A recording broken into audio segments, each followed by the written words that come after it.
Logo no início da nossa missa, a igreja rezava assim, aí no seu folheto da oração da manhã: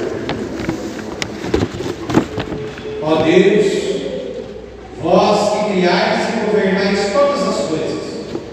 Ou seja, nós assumimos que Deus cria e governa tudo. Olha para nós, para que possamos sentir a ação da vossa misericórdia e assim dar a Ele a devida ação de graça. Sentir em nós a ação de Deus, a ação da sua misericórdia. Quando nós pedimos isso a Deus, para que possamos sentir em nós a sua grande misericórdia, nós precisamos, antes de mais nada, conhecer como é a sua misericórdia, de que jeito que Deus age. E para isso é necessário ser curado por Ele. Porque o profeta Isaías fala que o Senhor abriu-lhe os ouvidos. Lembra a semana passada da cura do homem que falava com dificuldade? Jesus tocou nos seus ouvidos e depois na sua língua. E aqui o profeta Isaías vai dizer que o Senhor abriu os seus ouvidos. A palavra de Deus chegou. E uma vez que a palavra de Deus chega, não tem como resistir. E não tem como voltar atrás. Quem se deixa curar pela palavra de Deus, não volta atrás. Vai passar dificuldade, sofre, muitas vezes cai, é perseguido, mas não larga, porque a palavra entrou na vida dele. E a palavra de Deus é apaixonante. Quem se deixa cativar por ela vai enfrentar qualquer situação e não vai abandonar o barco, porque aquela palavra cura. Mas essa palavra traz consequências.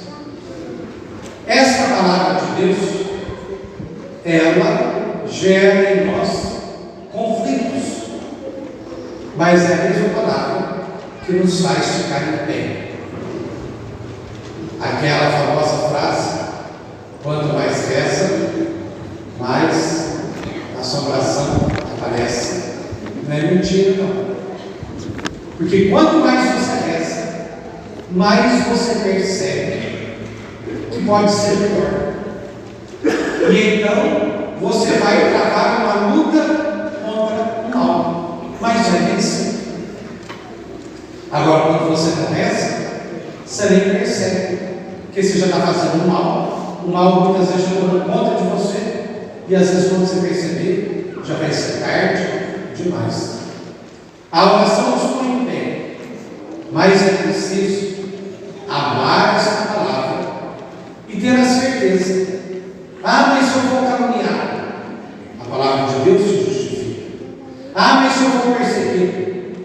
Deus está com você. E se você está no serviço dele, vai tratar uma tremenda luta mesmo.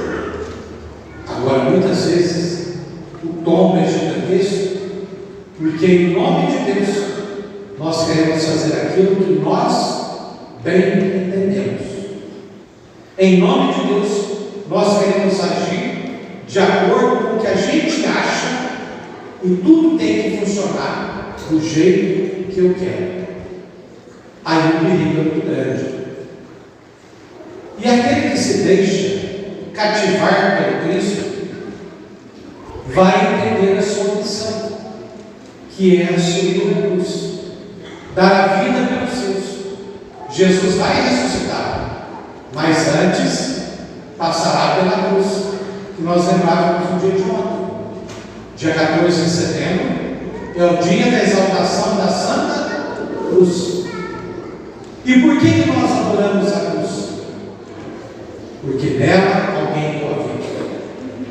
Se existe aquele sinal, se a cruz está em algum lugar, é sinal de que ali está plantada uma semente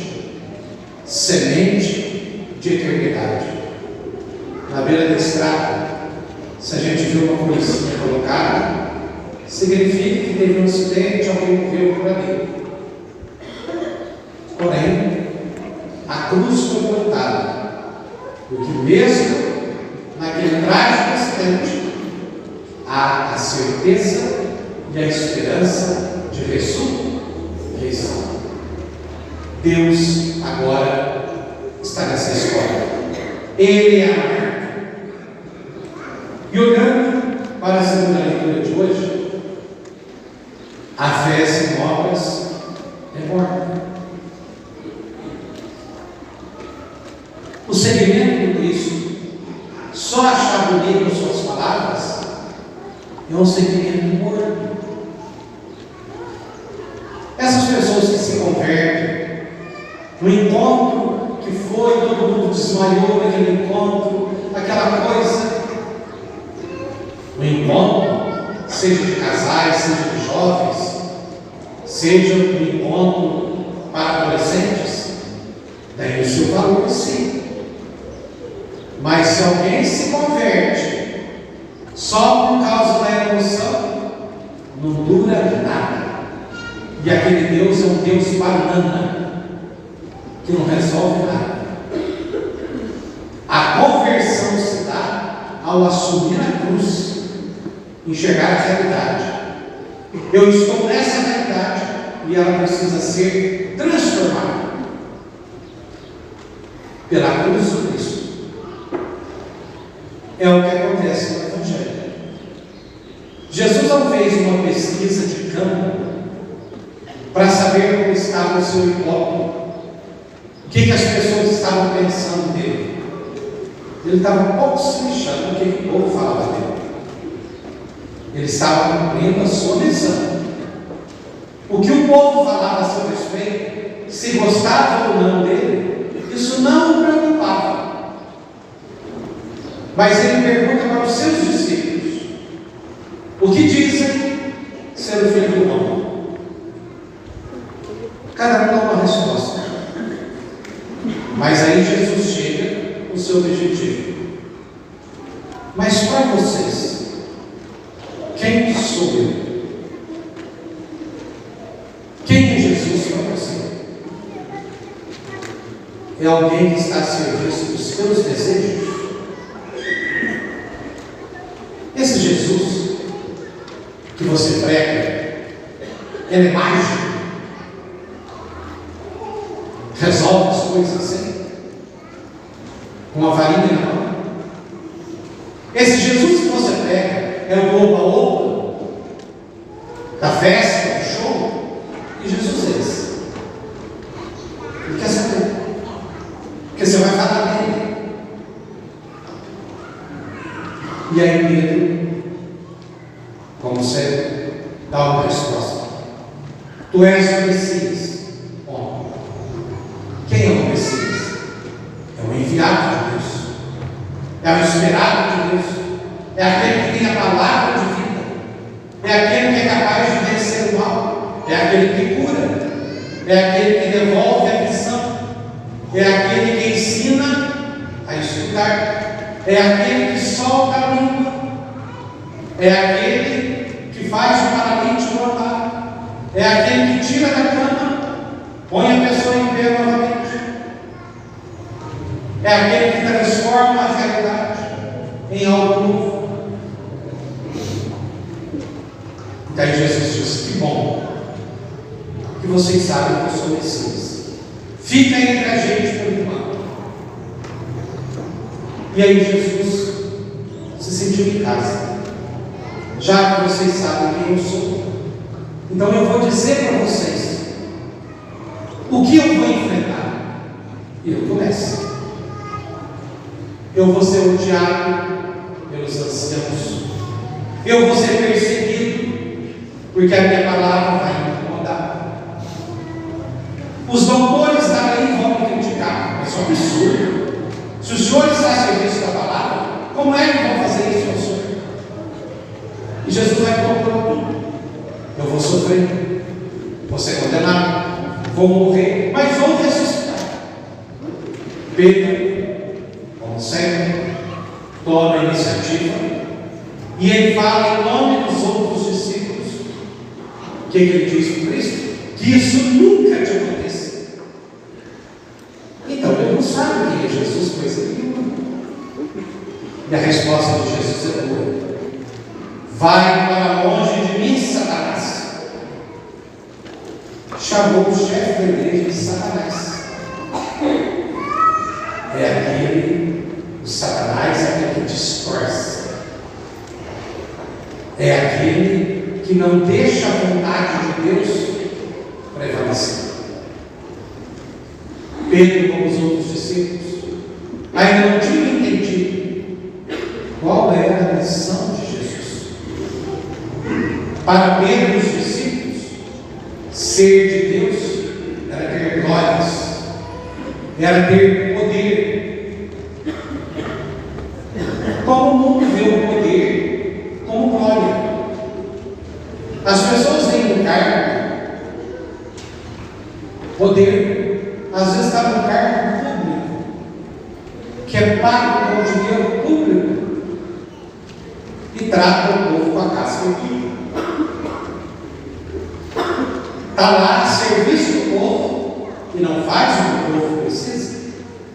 Poder. Jesus joga isso por terra. O que Jesus quis dizer para Pedro? Ô Pedro, você falou que sabe quem sou eu. Então, Pedro, não fica na minha frente não, Pedro. Você é discípulo. Não queira mudar as coisas de Deus. Pedro, atrás. O teu lugar é atrás de mim, Pedro. Porque sem mim, Pedro, você não vai a lugar nenhum, não. Pedro, sem mim, você não vai enfrentar o demônio. Pedro, sem mim, você não vai dar conta da tua família. Ele está falando a mesma coisa. João, Maria, Bernadette, Paulo, vai para trás, deixa eu ir na tua frente, porque se eu não for, você não dá conta de enfrentar a vida. Seja qual for o teu papel na sociedade, se eu não estiver à frente, você não dá conta. Por que muitas vezes a gente tem medo? Sabe, estou com muito medo. Eu acho que as coisas que tem cá estão dando tudo errado. Tem gente que tem um olho muito ruim e estão fazendo as coisas ruins para mim. Eu falo, fazendo o quê? Te deu uma comida envenenada? É a única coisa que eu tenho medo. Se mandar alguma coisa para mim que eu não conheço, eu não sei quem é, uma coisa suspeita, alguém pode te fazer mal, te dando uma comida envenenada. Você pode morrer, porque você comeu algo que estava envenenado. Desejou mal para mim, por isso agora eu estou com a boca torta e virei a cara para trás. Cria vergonha na cara. Que Deus banana é esse? Que qualquer coisinha você está tremendo de medo? Por que a gente treme de medo? Porque lá no fundo a gente sabe que a gente ouviu a palavra, sabe a verdade, mas não está tendo obras. A fé sem obras é morta. A fé sem atitude não leva a lugar nenhum. E isso é em todos os aspectos. É em tudo aquilo que a gente faz.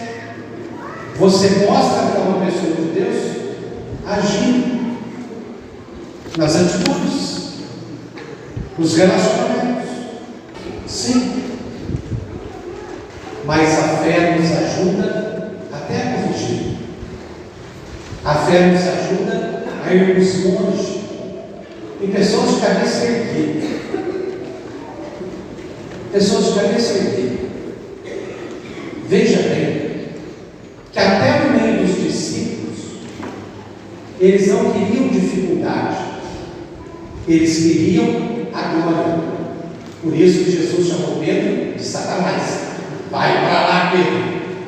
Entenda a minha missão. Um dos critérios para você ter dentro da tua casa, dentro da tua firma, se você é patrão, ou no ambiente que você vive, você vai lá eleger um colega para ser o chefe de tudo, você vai eleger um colega para tomar conta do futebol, não sei o quê, dentro da sua casa.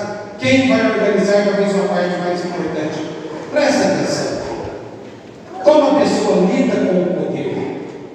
O que é poder para essa pessoa? É serviço? Que os discípulos não aceitavam. Poder, muitas vezes, é sofrimento, é perder noite de sono, é sofrer com a dor do outro. Isso é o poder de Cristo. Essa é a missão do Cristo. Eu estou fazendo um tratamento e toda semana eu tenho que dar clínica para uma soro. E o enfermeiro, a semana passada, disse o seguinte: nossa, pai, por semana, a consulta do médico, não precisa dizer o valor, né? Vocês sabem bem quanto custa uma consulta do médico particular. Então, vocês pagam, deve ficar carregado, porque só escuta muita coisa, problemas do povo. Vocês atendem umas 10 pessoas por semana, aí eu ri da cara dele. Sabe, por que você está vendo? Eu disse: você está perguntando 10 por dia, por manhã, porque no dia que você senta no funcionário da confissão, você der bobeira, chega a 50, 60. Então, mostra que absurdo, não aguenta se ouvir. Qual que é a nossa missão? E às vezes, ganhando muito e muito, a gente não se compadece com a pessoa que está do lado. É isso que o Evangelho de hoje coloca. Atitude, fé, mas uma fé que quer transformação. Andarei na presença do Senhor na terra dos justos. Andar na presença de Deus aqui, para a gente chegar à eternidade. E não tem como andar na presença de Deus achando que tudo é um mar de rosas. Mas andar com Deus, mesmo que você passe na beirada do inferno, para ajudar alguém a sair de lá, só vai andar feliz, porque sabe que lá você não cai, porque Deus está junto.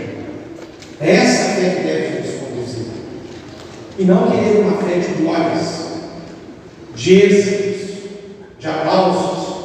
Isso tudo é passageiro, não leva a lugar nenhum. A gente tem que ter a consciência que a fé em Jesus nos faz fortes e destemidos na luta contra o mal. São Miguel Arcanjo, poderíamos dizer, guerreiro celeste.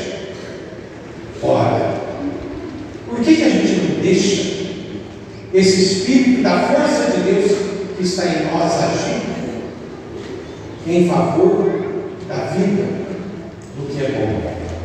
Que Deus nos guarde e que essa palavra continue a nos curar. Não nos esqueçamos, na frente de Jesus, nada. O nosso lugar é atrás dele, com a certeza de que ele nos guia e nos ilumina o tempo todo. Louvado seja o nosso Senhor Jesus Cristo.